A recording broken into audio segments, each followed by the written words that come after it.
Catherine, what are you doing? It's, the cancer market's saturated.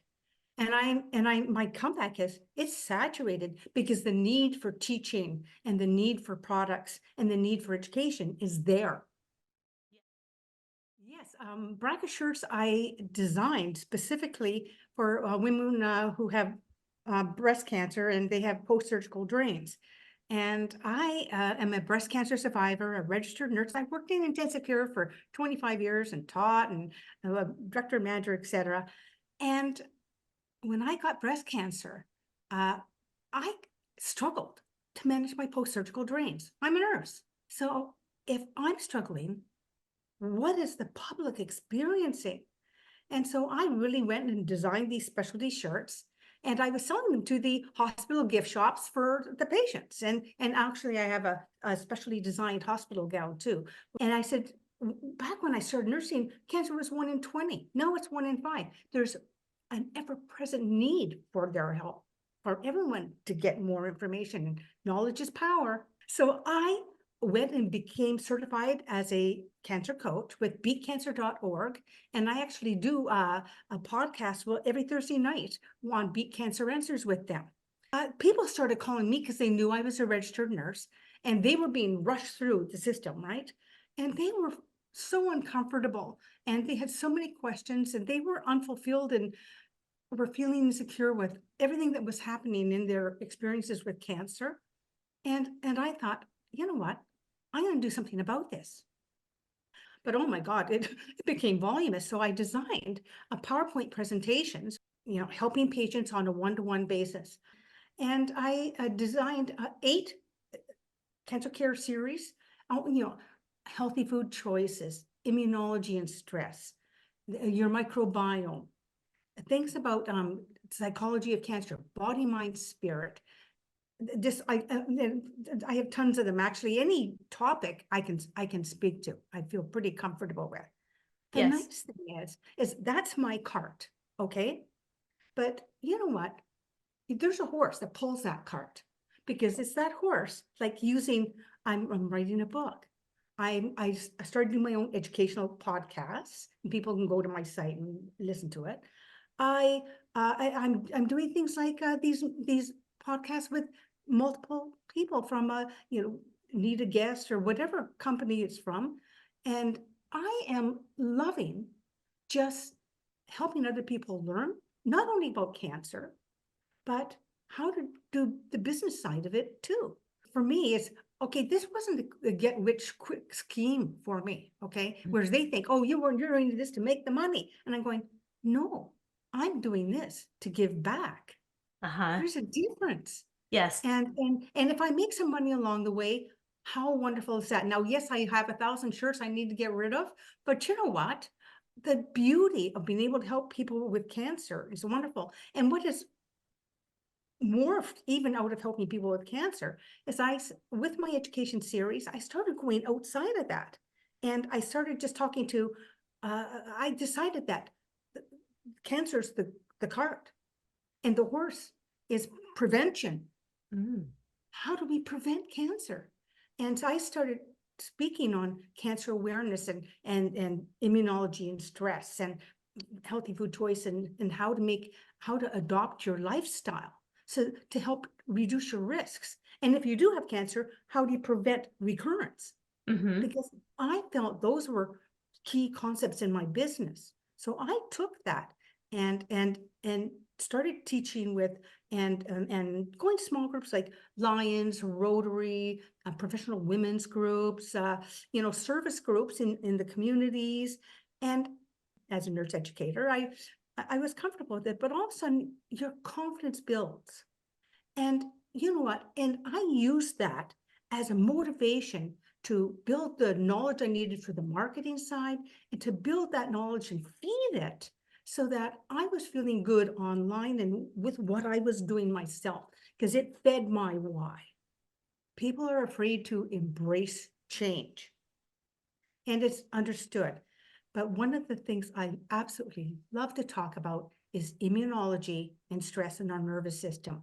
When you are stressed, what is actually happening in your body? Well, just think if there's a bear chasing you, what's happens? Your eyes dilate so you can see where you're going. Your heart rate increases, your breathing airspace is increased, and then all the blood rushes to your legs so that you can exit stage left. Yeah. But all that is, everything is all the circulation goes to the vital organs. But your gut, your abdomen, it's what loses. Okay. Now you're thinking, well, it's not a big deal, but it is a big deal because when we're under stress, and let's face it, today it's chronic stress. Everyday stress is stress enough. And so what's happening is that we are not really paying attention to our abdomen because of our diet, number one. And the World Health Organization, and the American Cancer Society, and the Canadian Cancer Society, whether it be breast, abdominal cancer, whatever cancer, we do know that our diet and our lifestyles are the number one cause of 80% or more of our health problems today. And that's true. And so I love to talk about stress and how to de-stress, because you want to take immunologically and neurologically what we can do to make that stress go away and just live our lives. If you're not working on the weekends, find your couple of days off and make 2 or 3 meals in advance.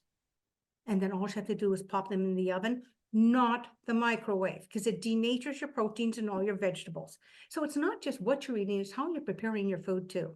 Take the time. Okay, so you take the chance and make the choice, and have the courage to take the chance and make those choices and commit to those changes. And those changes are your nutrition, exercise, hydrating properly, sleep, getting balance, and managing your stress. That's your body. But you also have choices. Just like you choose to love, you choose to change.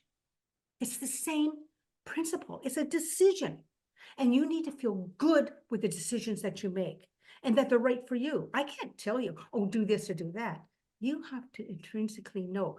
And even with my cancer patients, I send them to reliable sources to look at different options. And what do you feel is right for you? I don't tell them what to do. They have to know, hey, this sounds like something I want to try. I want them to cultivate a sense of well-being in their own definition of wellness, not what the doctors say wellness is, or the health. It's who you are, because look at Michael J. Fox. I mean, he's in a wheelchair, you know, and he's having debilitating issues, but I'm sure he has his idea of what health is for him, and when he feels good and when he doesn't. So he knows, and he can listen to his body and feel good about it. So that was just an example, but this is your mind is about feeling comfortable with everything you're doing. And on a health wellness continuum is knowing that precipice, that balance that has to be present in your life. Because when you look at your body and your mind and feeling good about what you're doing and who you are, then spiritually you can open yourself up. And because that spirit is about trusting your inner self and your intuition, and just, I don't know, your sense of purpose and even meaning. Because when it comes down to life, it's about learning to live your life, or love the life you're leading or living and learning. And I think that's empowering, because that's what gives you peace of mind. That's when you start to educate yourself, that knowledge is power, and you can be confident to ask questions. You can feel in control. And it doesn't matter if that's your health or your business or what you're doing in life. It applies across the board always. Yeah, Catherine, please tell the listeners how they can connect with you, why they would connect with you, and how they can find you.